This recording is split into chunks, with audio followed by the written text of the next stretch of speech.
Hi, I'm Monica Jones, and this is your business brief. Well, wouldn't it be nice not having to pay tax? Well, multinational corporations have found plenty of loopholes that allow them to substantially reduce their tax burden, sometimes down to nil. It's a massive problem for the global economy and high on the agenda at this week's meeting of G20 finance ministers and central bank governors in Moscow. In the meantime, tax agents from various countries have been joining forces at the Joint International Tax Shelter Information Center, that is JITSIC in short. DW is the first broadcaster that was invited to look behind the scenes of its London office. You're going to lead at the whiteboard. Can these men stop global companies from dodging taxes around the world? Tax officials from Australia, Britain and China analyze complex schemes to reduce companies' tax burdens. This one leads from England to Australia, taking advantage of tax havens along the way.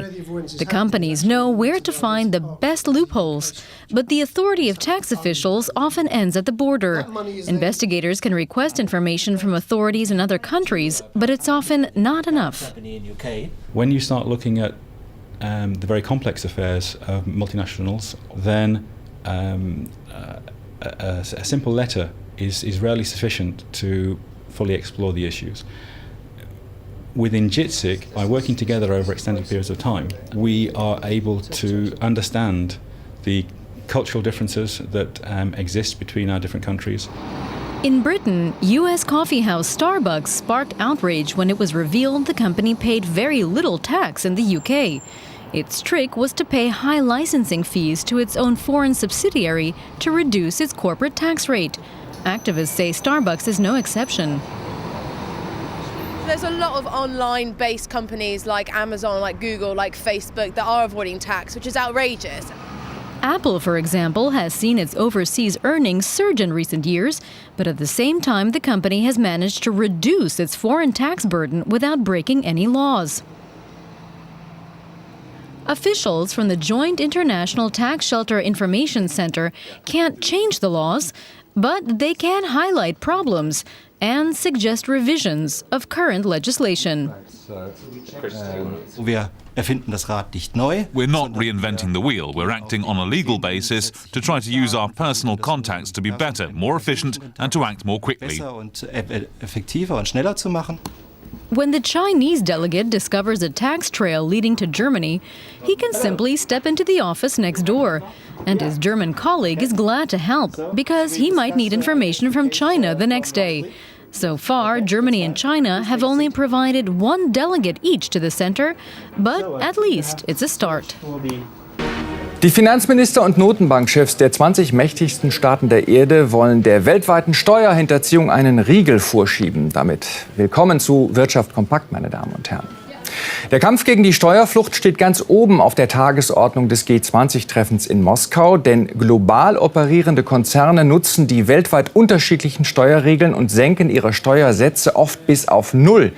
Seit kurzem schon proben die Finanzbehörden den Schulterschluss. JITSIC nennt sich eine Arbeitsgemeinschaft in London, bei der Steuerfahnder von bislang 9 Staaten zusammenarbeiten. Und DW ist der erste Fernsehsender, der den Fahndern über die Schulter blicken durfte. Können diese Männer die grassierende Steuerakrobatik von Weltkonzernen stoppen? Finanzbeamte aus Australien, Großbritannien oder China versuchen tagtäglich gemeinsam, komplexe Steuersparmodelle zu verstehen. Dies hier erstreckt sich von England bis Australien und nutzt dabei auch Steueroasen. Die Konzerne kennen die besten Schlupflöcher weltweit. Die Kompetenz der Steuerbeamten dagegen endet an der Grenze. Zwar können die Fahnder bereits heute Informationen bei den Behörden anderer Länder abfragen, aber wenn Sie sehen, wie komplex die Steuerplanung von Großkonzernen ist, dann wird klar, dies mit Hilfe einer einzelnen schriftlichen Anfrage zu klären, wird nicht gelingen. Innerhalb von JITSIC können wir, indem wir über längere Zeit zusammenarbeiten, die kulturellen Unterschiede überbrücken, die zwischen unseren Ländern existieren.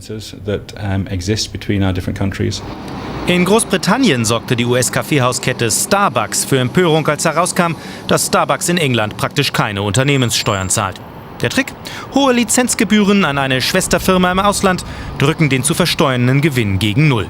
Kein Einzelfall, weiß Kampagnenorganisatorin Rosie Rogers. Online-Firmen wie Amazon, Google, Facebook betreiben alle massiv Steuervermeidung. Das ist empörend.